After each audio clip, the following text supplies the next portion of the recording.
And the effect, of course, is to destroy what's left of independent business, which is what the whole point of the lockdowns has been and will continue to be. And it, like I say, it was incredibly predictable because this was always going to happen. They sell it as if they are reacting to events. And what they have been claiming is that there is a new variant, a mutation of the SARS-CoV-2 virus. Well, given they've never proved there is a SARS-CoV-2 virus, and the evidence for that, and I'll get into some of it as we go along, is increasing all the time for those who reject that by reflex action. If there's not a proven existence after all this time of a SARS-CoV-2 virus, how the hell can there be a variant of it? And what they've done is they've seen that their propaganda, which has been in full-blown extremism since this all started, has now worn very, very thin with not just the British public, but the world public. And people aren't as frightened as they were because they've seen the lies. They've seen the idea that this is some deadly virus, even if you believe it exists, is a nonsense. And people were getting more and more willing not to do what they were being told to do. So what did they do? The authorities, the cult-owned authorities in Britain, and it's happening in other places now, they invented a new variant of the virus, which they say is more transmissible than the one before. What that means is they are increasing the number of tests. They are further manipulating the figures and the tests, and thus they're giving the impression that there are more and more cases because of this new variant, which actually doesn't fricking exist, just like the original one doesn't. And in justification of this new variant, they first of all put London in tier 4 and the southeast of England, i.e. full lockdown in all but name. And now they're doing it on a wider scale as well, as was always the plan. Do you remember when Bill Gates and the psychopath Bill Gates and his psychopathic missus, Melinda Gates, they were interviewed a few months ago and sniggered outrageously, as somebody pointed out, sniggered when they said, "Oh well, they'll believe it when the winter comes, because all this is planned." You know, when the penny drops of the scale of pure psychopathic evil that we're dealing with, then suddenly current events start to make sense, as they don't otherwise. So they're also saying that there's no evidence yet that it's more deadly. Well, you watch. And that's what they're going to start claiming eventually. It's all part of the terrify the population, turn those who are terrified against those who can see through it, to enforce the fascism that the terrified have acceded to on those that can see through it. So the British government, officially headed by Boris Johnson, the Prime Minister, but not really. He's just, the script reader for the dark suits that people overwhelmingly never see, apart from a pair of Gates-owned frontmen, the Chief Medical Officer, Chris Whitty, and the Chief Scientific Advisor, Patrick Vallance, who are the frontmen for the dark suits. But in the background is the real power working through them. And the other guy is the Health Secretary, Matt Hancock. And if you ever wanted someone in charge at a time of, quote, crisis, it would not be Matt Hancock, no matter what the nature of the crisis. But they keep wheeling him out to read the script and justify from the script he's reading more and more fascism in the country. And it's all calculated. It's the systematic destruction of non-cult businesses worldwide to leave only the giant cult corporations to control everything. And with the disappearance of the independent forms of livelihood, businesses and employment with those businesses, comes mass control via dependency on the state. That's what it's always been about. And this is why they have been hitting the shops in Britain. And Britain is at the forefront of this in many ways because it's one of the great global centers of the cult. Going back to the British Empire, that was the cult empire working through Britain. So Britain is a real big global center, and thus it's at the forefront of this fake pandemic. And so the story has been to attack independent businesses and livelihoods, and then give them just a smear of hope that they might be able to survive, and then hitting them again. And that's what this is all about. Every time they have a lockdown, more and more businesses close, never to reopen. And it's all calculated, and that's why I say you cannot understand world events without realizing that we are dealing with psychopathic evil. And it's funny how the same names keep coming up. What the government said, Johnson and Hancock and Vallance and Whitty, is that they have introduced this new mass national lockdown on Boxing Day because of news and advice coming out of NervTag. NervTag is an organization that's officially advises the government on respiratory disease.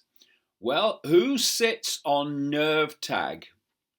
Only Professor Neil Ferguson, the Gates-owned incompetent, calculated incompetent, who came up with the insane computer projections of 2.2 million dead in America, 500,000 dead in Britain, if we didn't lock down the first time in the spring.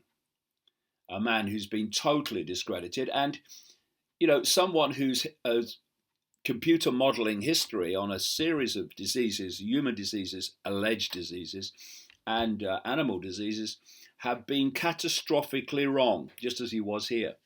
So the question then comes, why Do they keep employing him? Answer, because he keeps giving them the answer they want to promote their solutions, which are more and more control of human society. Is it really a surprise that Neil Ferguson sits on this organisation that advised the government that there has to be another lockdown? Of course not. And you also had the extraordinary arrogance and barefaced cheek, really, because what happened is that Hancock and Johnson announced, first of all, before they went for full-blown national lockdown, basically for Boxing Day. Before that, they announced that instead of having what they said before was a few days of Christmas with reduced restrictions, suddenly, because there's this new mutation, they announced that it was last Saturday, that was all gone. And at midnight on Saturday, and they announced it kind of late afternoon, early evening, at midnight on the Saturday, that there was going to be another lockdown in London and the southeast, and people would not be able to travel or shouldn't travel. And what then happened, no one could predict this, could they? They could have never seen this coming. People in London and the southeast, particularly London, where of course vast population, they packed their bags and headed to the railway stations and headed to the roads to get the hell out of London and the southeast to where they were going for Christmas around the country. On that evening, before this ban kicked in, at midnight. So the stations were packed with people in London trying to get on trains to get the hell out of the place because of this announcement. And this is what this not only psychopathic entity, Matt Hancock, but this moronic entity, Matt Hancock, then said. Londoners who crowded onto trains to leave the capital on Saturday night were totally irresponsible, the health secretary said.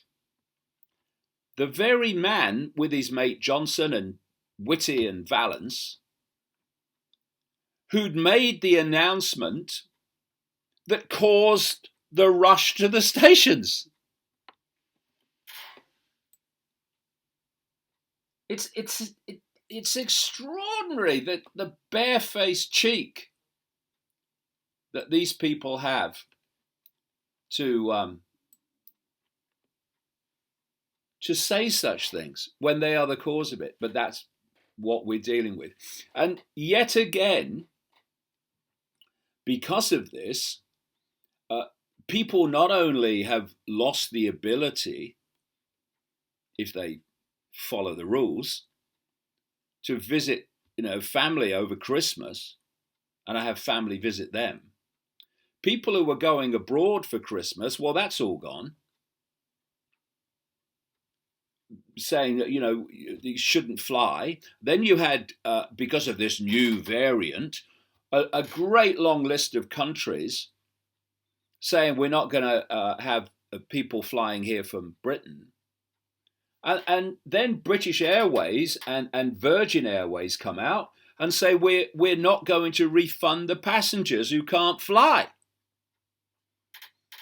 So once again, it happened in the summer. Once again, the government has cost people money in lost flights and lost holidays because of their actions. And it's all systematic, because it's about breaking the human spirit and breaking resistance. to what's going on. Which is why the whole thing's being run in every country, never mind, every major country, never mind just Britain, by the psychologists and not by the science, which they claim to be following and quite demonstrably are not. So let's look at this mutant virus. This is an article by a guy called Professor David Livermore, who said this after this new mutant virus was announced. Is the mutant virus really out of control? And he said that this escalating mood of crisis is unwarranted. Well, of course it is. But it's not being done because there's a new super infectious virus.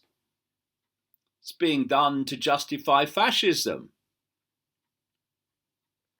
which some people, many people in the media, in science, in all these different areas, even though those people that, most of those people who speak out and say, actually, there's no justification for this, the penny hasn't dropped still about what this is all about.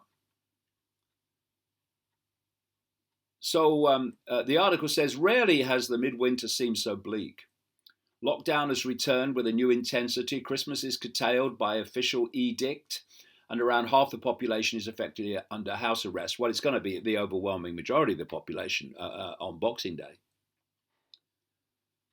The government justifies this draconian approach by warning that a new dangerous strain of coronavirus is out of control, to use the alarming phraseology of the liar, my words, but very accurate, of Health Secretary Matt Hancock. Tough action is said to be required because, according to the experts on the government's new and emerging respiratory virus threats advisory group, NERVTAG, Ferguson's on that, this new variant could be 70% more contagious than the earlier form of COVID-19, which had never proved to exist.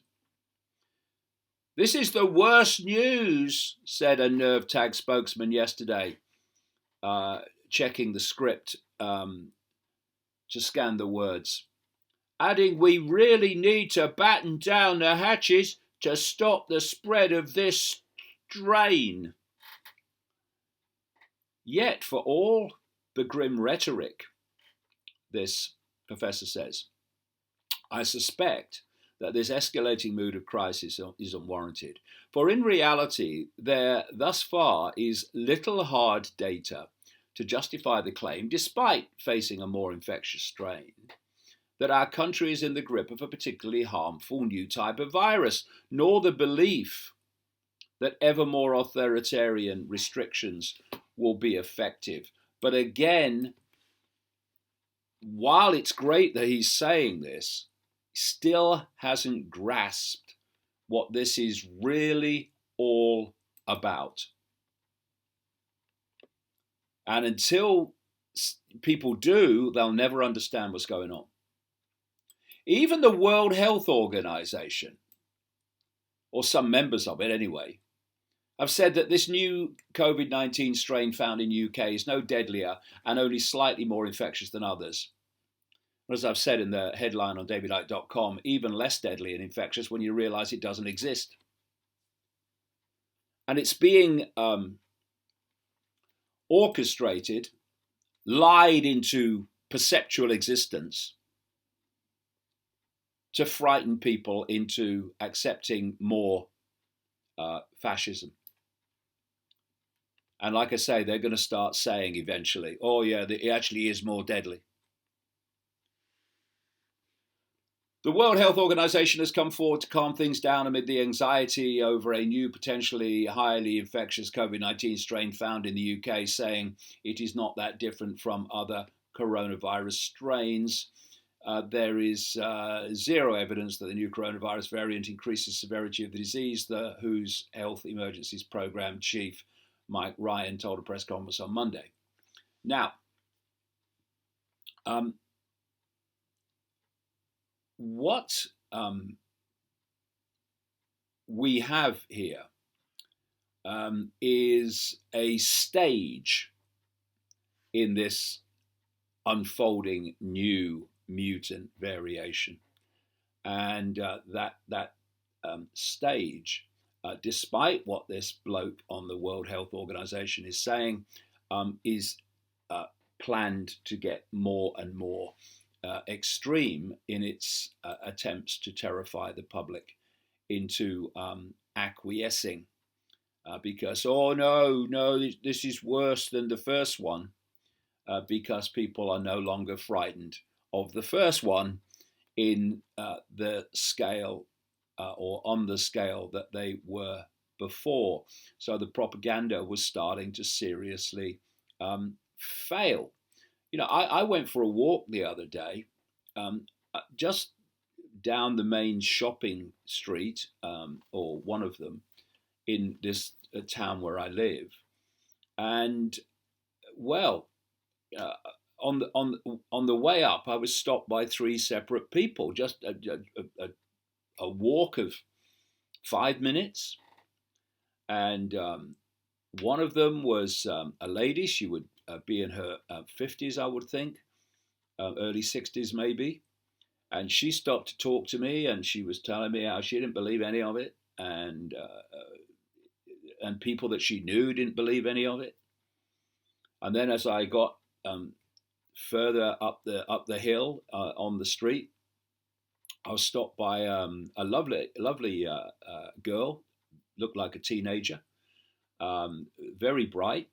Her boyfriend then came in as well into the conversation, and she was saying she watched the videos. They were saying they watched the videos, and that she particularly was concerned about parents and grandparents who said that they were definitely getting the vaccine, but these young people had sussed it.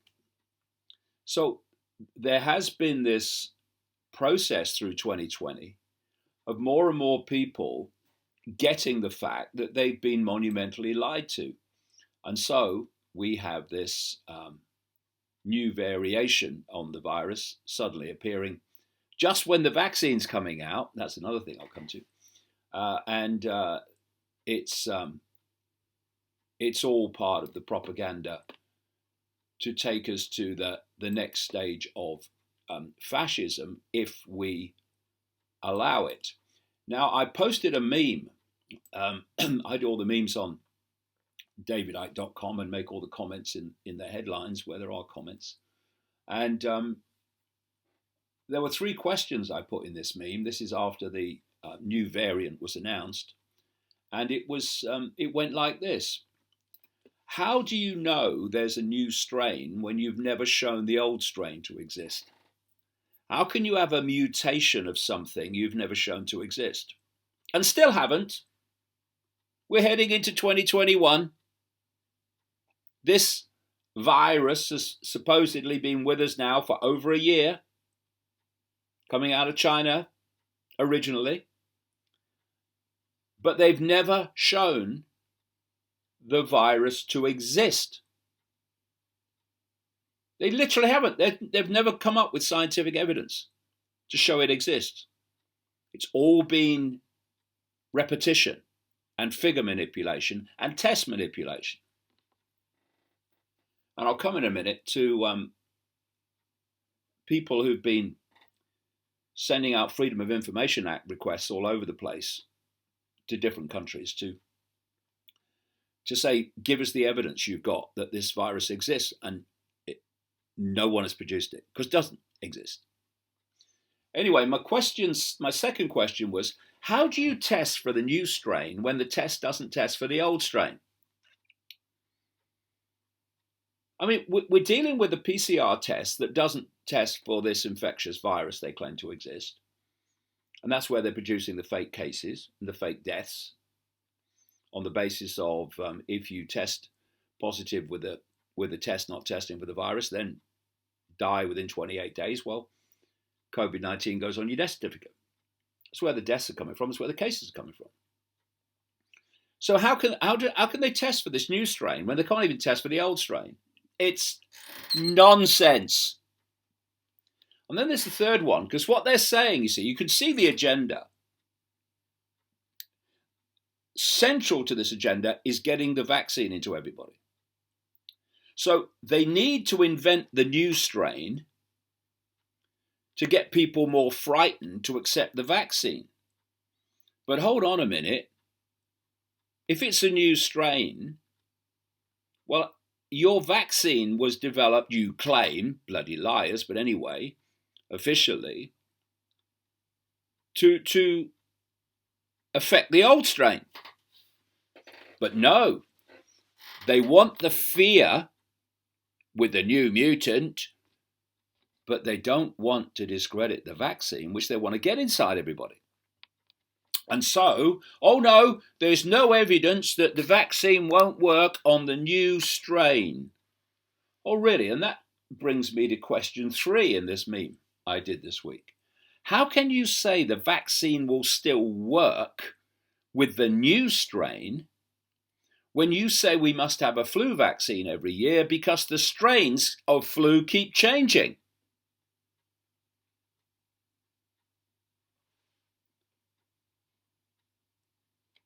My answer I put to question number 1, how do you know there's a new strain when you've never shown the old strain to exist, is we don't know. Answer to number 2, how do you test for the new strain when the test doesn't test for the old strain? We can't.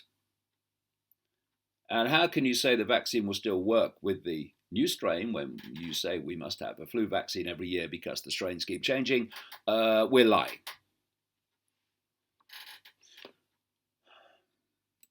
And it is one of the great, well, not really mysteries, because when you study this, you can see how it's done. But it's one of the great amazing aspects of all this, is that after all these months of 2020, of being lied to ever more blatantly, that still vast numbers of people believe what the governments tell them. It is a head shaker beyond words. So let's and confirmation of the power of programming to impose perceptual software upon the human mind. Now let's come to this story I just quickly mentioned a few minutes ago. This is the headline. Some 40 freedom of information requests all over the world are asking for evidence that SARS-CoV-2 exists, but they've produced no evidence that it exists. This is an article on dailylight.com by Jon Rappoport. Jon Rappoport, a journalist in America, in California, who's very, very up to speed on the health scam and has been for decades. He's been also saying since this started that there is no SARS-CoV-2. Anyway, this is what Jon says about